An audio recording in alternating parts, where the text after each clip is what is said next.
Hi, I'm Dr. Magdoline Awad, or Dr. Mags, and I'm the Chief Veterinary Officer for Green Cross. And it's great that you're all tuning in this afternoon so we can talk about COVID and pets. We've got Jasmine, our producer, here in the studio, and she'll be sending through the questions that you're asking today.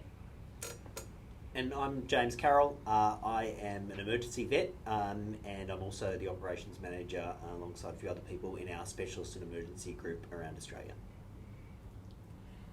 So some of the questions that we've been asked so far are how are we as, I guess, Green Cross and our emergency and referral hospitals, how are we dealing with COVID now that we're in this new phase of a pandemic that we've never really had the pleasure of being under. So James, do you want to just talk about the referral hospitals? So in our referral hospitals, we're obviously trying to employ social distancing and great hand hygiene procedures. We have, to protect our staff at the moment, we have got people currently when they arrive ringing, letting us know that they are at our front door. We're taking that pet through and making an assessment and then conducting a lot of our communications over the phone or video conferencing. This is to protect our staff and to make sure that we're taking all steps we can to keep our team happy and healthy so that we can continue to provide care for your pets when you need us most. And that's right, and that's what we're doing at our Green Cross clinics as well. So when you ring to make an appointment, we'll ask a few questions just to assess your risk, and that's, you know, whether you've travelled in the last 14 days to another country, whether you're in self-isolation, whether you are COVID positive, or whether you've come into contact with someone who's COVID positive.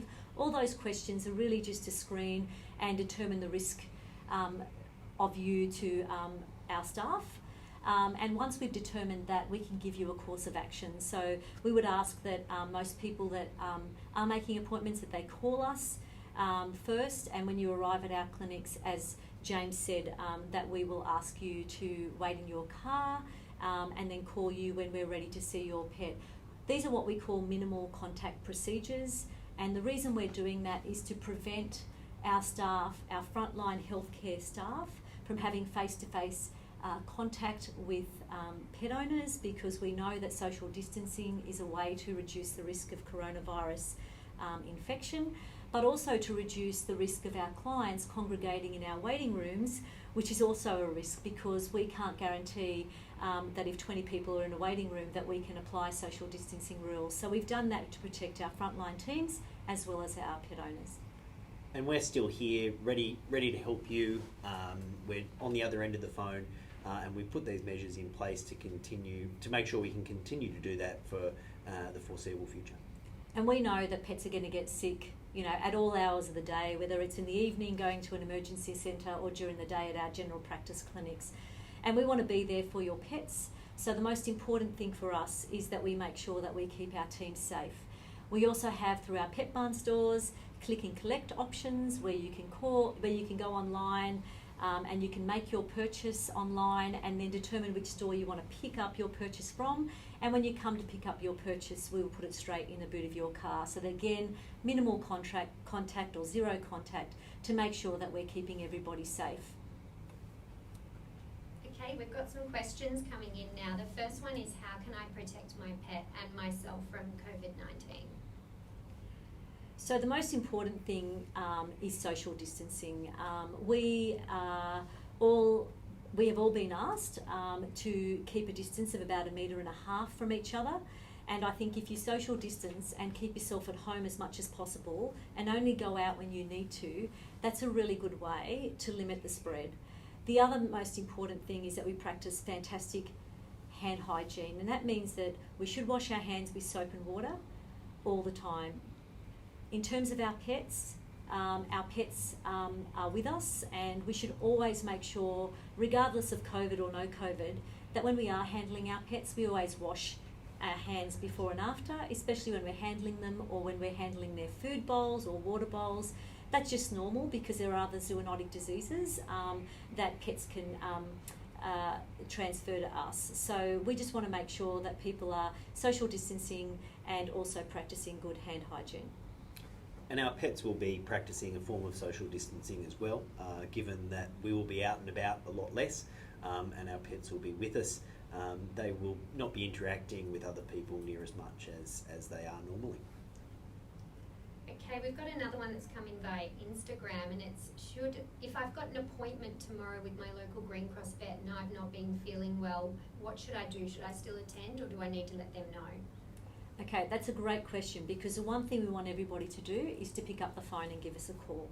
If you are sick, then we will talk to you over the phone and we'll assess the reason why your pet needs to be seen. If your pet is otherwise well and it's just a wellness check, then we may reschedule that appointment. But if it actually needs to be seen, we will tell you over the phone what you need to do. And it may be that you need to ask somebody else, a friend of yours that's not a member of the family, to take your pet to us, and then we will practice the social distancing procedures that we have in place, the minimal contact procedures. But the most important thing is, if you're unwell, that you don't just rock up at the door of any veterinary clinic. You make sure that you call ahead first, and the vet hospitals will tell you what to do. What do I do if my pet is coughing a lot at the moment? There's no indication at the moment that is likely to be related to any COVID-19 related issues. So if your dog is coughing at the moment, I would indicate that you follow what you would normally do, which would be to seek veterinary attention. In most cases, that'll be reaching out to your general practice, Green Cross vet. If, however, that happens as an emergency and your dog is unwell or you require specialist care, our emergency and specialist hospitals are there to help you. At the end of the day, most of the reasons for coughing will be easily explained and may be related to airway disease or heart disease or any of those other complications that will normally be causing it, but it's not going to be related to the coronavirus pandemic that we're seeing.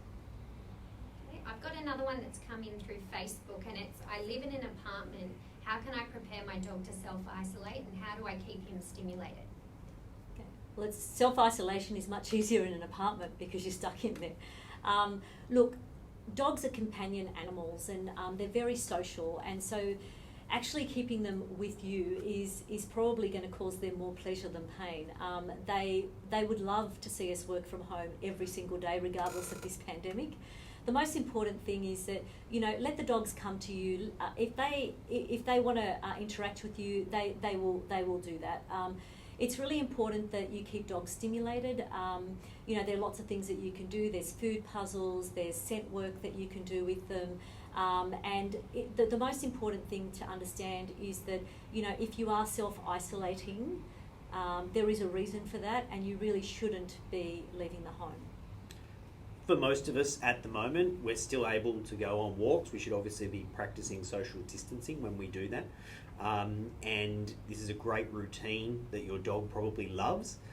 Beyond that, it's probably good for all of us to be getting a little bit of safe physical exercise with social distancing thrown in. Beyond that point, there are things that you can do each day to keep your dog stimulated, as Mag said. And one of the biggest upsides, I saw a post from a colleague today online where they said the number of separation anxiety cases that they've been asked about in the last 2 weeks was 0. So for a lot of our pets, dogs are very social creatures. A lot of our dogs are actually anxious about being left on their own. So for them, this is one of their favourite things, to have people around. We can't really guarantee cats will enjoy it, because we're probably thinking we're impinging on their normal day by being there. Yeah, I think that's where where Mag said, let them come to you. I think a lot of our cats will be wondering why their servants are doing extended hours at the moment, but to some extent, they're gonna come to us if they want that interaction, and we can give it to them. If they want space, then I would give them space. Yeah. And cats, you can do a lot for cats, and technically cats should be indoors anyway. That's the safest place for them to be. So, what you really need to do for cats is provide for what they need, and that's, making sure they've got good hiding spots, making sure they've got food and water bowls and litter trays scattered around the house, and obviously things like scratching posts. And, Cats love stimulation too, things they love to do normally, things like pouncing and stalking. You can play games with them. The most important thing to remember is that you supervise them when they have toys, because a lot of toys like string can be very dangerous to them if it's not supervised. I think for a lot of us, we're probably getting a window into what our animals do each day when we are at work. And often, at times we will use baby cameras and things like that to monitor what our pets do when we're not there for behavioural reasons. And a lot of the time, we discover that it's not much. And a lot of our dogs and cats have got a pretty good lifestyle. I know mine spend most of their days cuddled up on a day bed in my kitchen. So they're still sticking to their routine, and they're quite happy with that, even though I'm invading their space a little bit with my laptop. They're quite happy to be following their normal routine. We've got a question from Benji on Pet Barn's Instagram, and Benji asks, is Pet Barn considered an essential business at the moment? So at this point in time, we're open for business, whether it's our Green Cross hospitals, our Pet Barn warehouses, or our emergency and referral hospitals. We are open as per normal until we are told otherwise. However, we as a business are an essential service. Veterinarians provide for the health and welfare of pets. We also provide a lot of other services, not just to do with companion animals. We provide services for biosecurity, our food safety. These are services that are so essential to our normal well-being and our day-to-day life in Australia. So from our perspective as veterinarians, we are an essential service. And I think every indication that we've had is that is likely to continue. It's certainly been the case overseas. So the veterinary industry is a key player not only in biosecurity, monitoring and things like that, but in welfare to animals both large and small around Australia, and is absolutely an essential service. And we also acknowledge that animals are so important to people, whether they're companion animals or food-producing animals, or assistance animals, and so keeping them healthy and happy is really important, and that's the work that we do on a daily basis as veterinarians, so we deem ourselves as essential. Yeah, and as an industry, we'll obviously be working under different circumstances to what we have normally worked under, and as we're very adaptable and happy to comply with all the regulations and work in to keep providing the essential services that we do on a daily basis. We're getting a lot of questions from people wondering if their dogs and cats can get coronavirus, and in particular, can it live on their fur? So all the evidence points to the fact that dogs and cats don't pass coronavirus or COVID infection to humans. So at this stage, it's human-to-human contact that actually spreads coronavirus. That's the evidence we have so far. Obviously, it's a novel virus in that it's new, and scientists are still working out how or if it affects pets at all. The information we have so far and the evidence points to the fact that it's human-to-human contact that is actually causing the spread of coronavirus. There's been a great deal of interest in this, which stems largely from some work that was done with SARS, and so there's been a great deal of testing. In the US, a company did over 1,000 tests on cases of dogs that were living with people with coronavirus, and they've come back negative.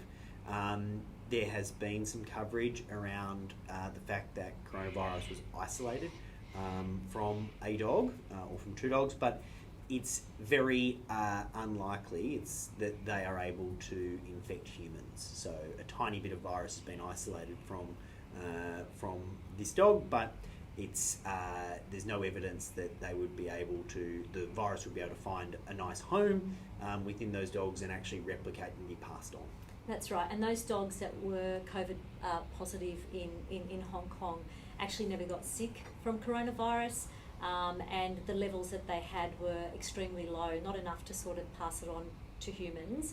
And dogs are what we would deem dead-end hosts, so they might have a little bit of coronavirus that was spotted when they did the testing, but that was likely because they were living in a home with a coronavirus positive person. But again, they showed no clinical signs. And big concerns over the dog's fur, and as vets in an emergency setting who are seeing dogs potentially coming in from houses where self-isolation is occurring and there may be confirmed coronavirus cases. Obviously, this is something that we've considered and are concerned about. It's possible that the person in that house who has coronavirus could cough on that dog and that could be slightly contaminated. And we would take steps and practice good hygiene as we would with any other patient. But there's not any real evidence that they are a fantastic fomite or spreader of this disease. That's right, and because they have fur that is quite fibrous and porous, that it is less likely to be a source of contamination, say like this table where it's much easier to be contaminated with coronavirus. So at the end of the day, if you are a COVID positive person with a dog in the household, the best thing to do is keep that dog at home and keep it with you. And obviously, like any other time that we talk about dogs and pet owners, please don't kiss your dogs, please don't let them lick your face, not because of coronavirus, but more because there are other zoonotic diseases that can be passed, and it's really important that, especially with young kids and everything else, that we don't promote that type of thing in terms of normal hygiene practices. So we just don't want people kissing in their pets or have them lick their face in normal circumstances, let alone in corona circumstances. We've had a question come through on the Green Cross Vets Facebook page from Bernadette, and she's asking if dogs can still get their grooming done at the moment. At this point in time, we are still doing grooming at some of our pet barn stores. We've scaled it back a little bit to ensure that we are social distancing and ensuring that we have minimal contact with pet owners. So again, very similar to our minimal contact practices at our veterinary hospitals, we're ensuring that even if we have to groom the animals, that we don't really have face-to-face contact with the clients.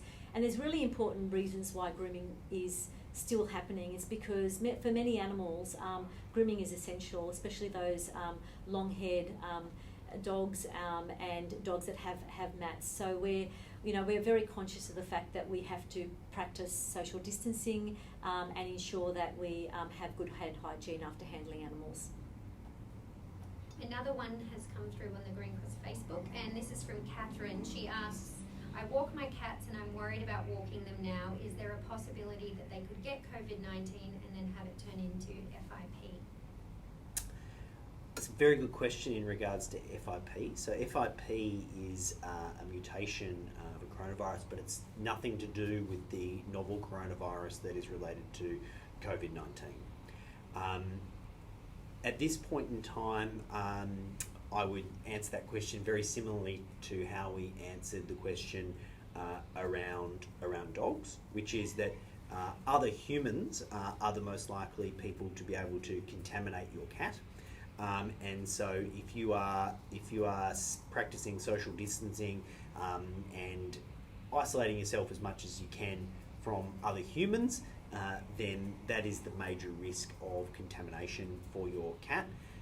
As discussed, there's no evidence at this point in time that they are playing a role in transmission, and there's obviously a great deal of work going in to try and ascertain if and how it is possible for them to be a terminal host, as in the dog.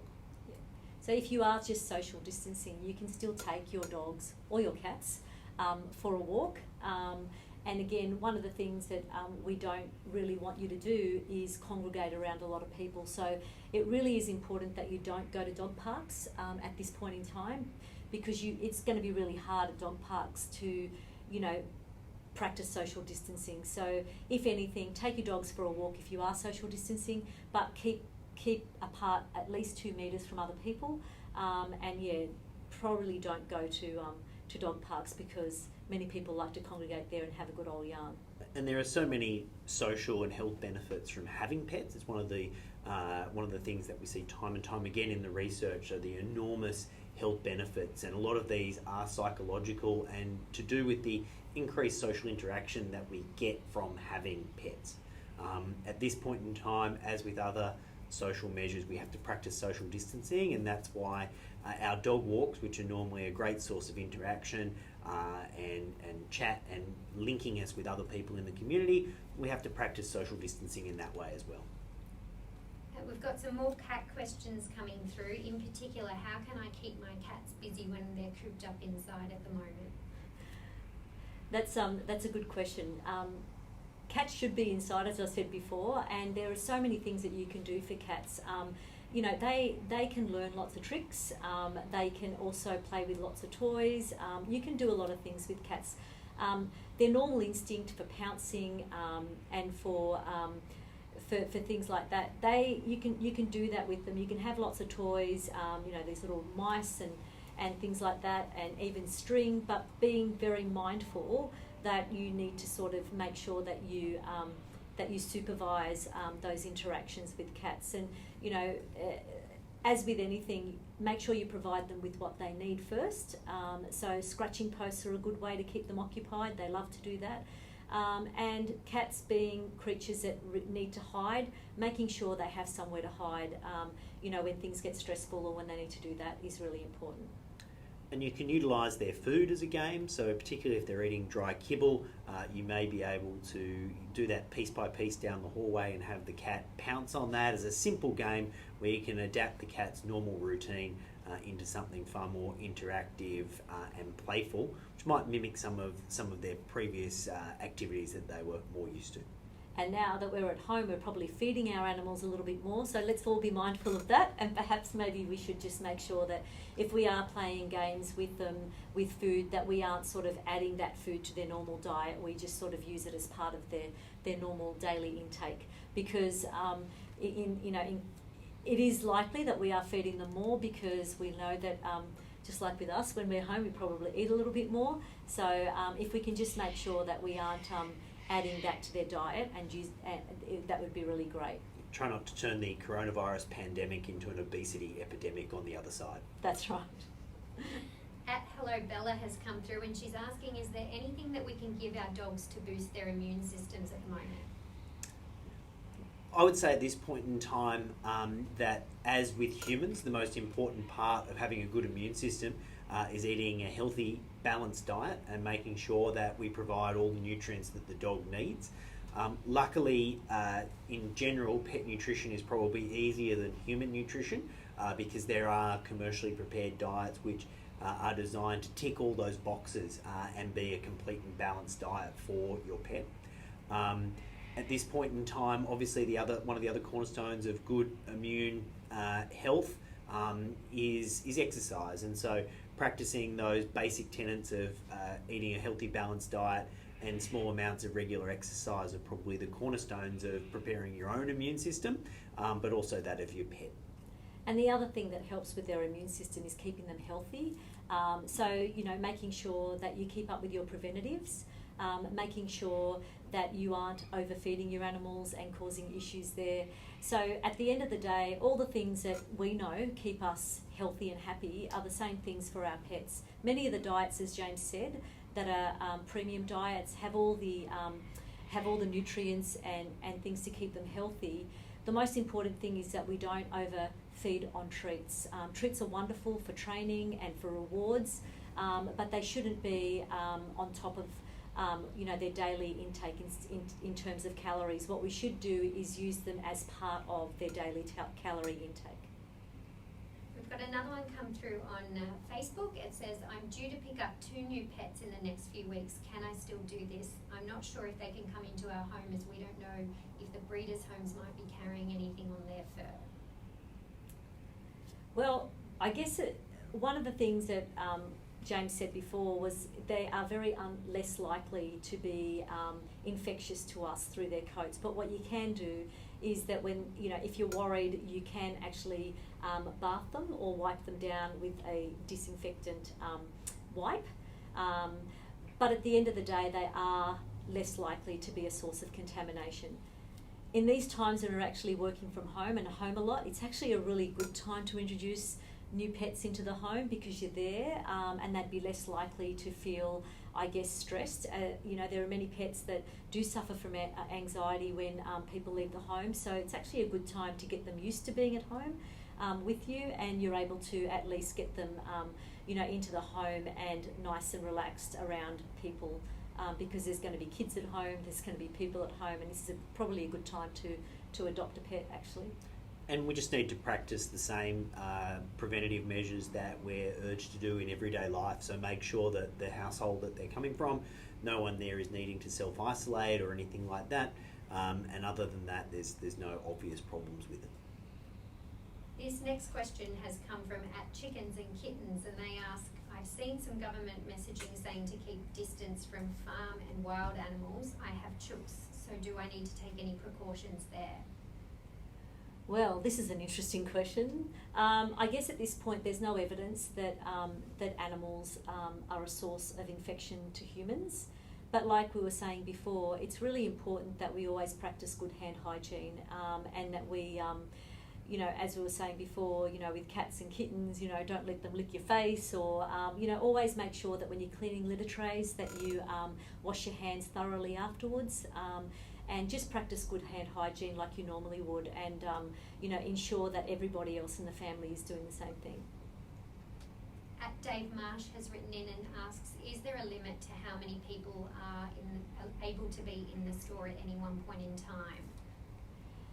At this point in time, there has been some changes to the way that we do business, and it's purely to ensure the safety of our clients. So we are practicing social distancing within our stores, and we are taking measures to ensure that we don't have crowds of people that can't maintain that 2 metre distance. So that is happening at the moment, yes.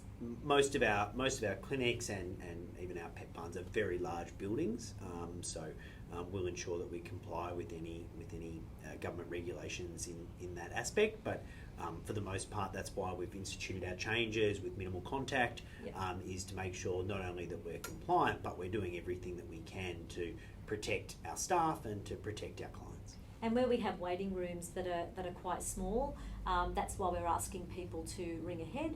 And we're making sure our appointments run on time, so that we're not having people congregate inside. We're actually allowing them to sit in their car until we're ready to see them.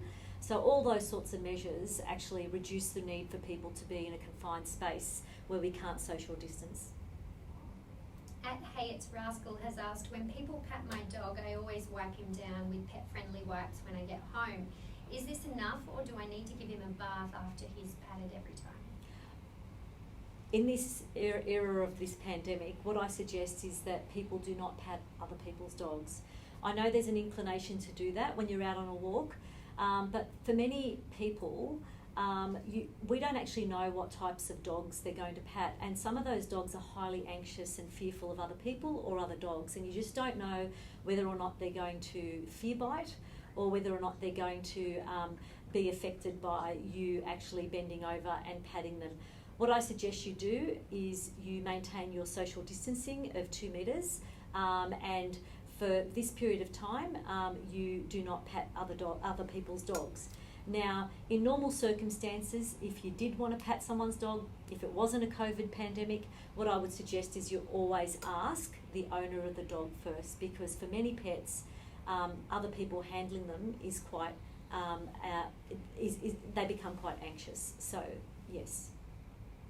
I've got another one come through on Instagram, and it asks, I'm currently in self-isolation after returning from overseas. Is it okay for my dog to stay with me, or should I have it be looked after by somebody else? It's a really good question, and that is quite a common question. At this point in time, I would be strongly suggesting that your dog is probably going to be safest and happiest with you in self-isolation. And given what we know about the virus, that there would be no need for you to change from that narrative at this point in time, provided that you are, in a fit and healthy state at home and you're able to look after your dog and meet those commitments. So the dog will be very happy curled up on the couch with you, binge watching Netflix at this point in time. There's going to be some really happy dogs over the next few months, that's for sure. Yeah. We do have a rabbit question from @Plum the Rabbit asking, I can't find veggies for my rabbit at local supermarkets. What can I do? Is there anything else I can feed him? That's a really good question, because one of the things you don't want to do with rabbits is feed them the wrong diet, because many of the conditions that rabbits get, including any dental disease that they get, is due to the fact that we are feeding them the wrong foods. We suggest that you talk to your vet. There are some formulated diets that you can ask them to purchase on your behalf, and also make sure that they have enough hay and some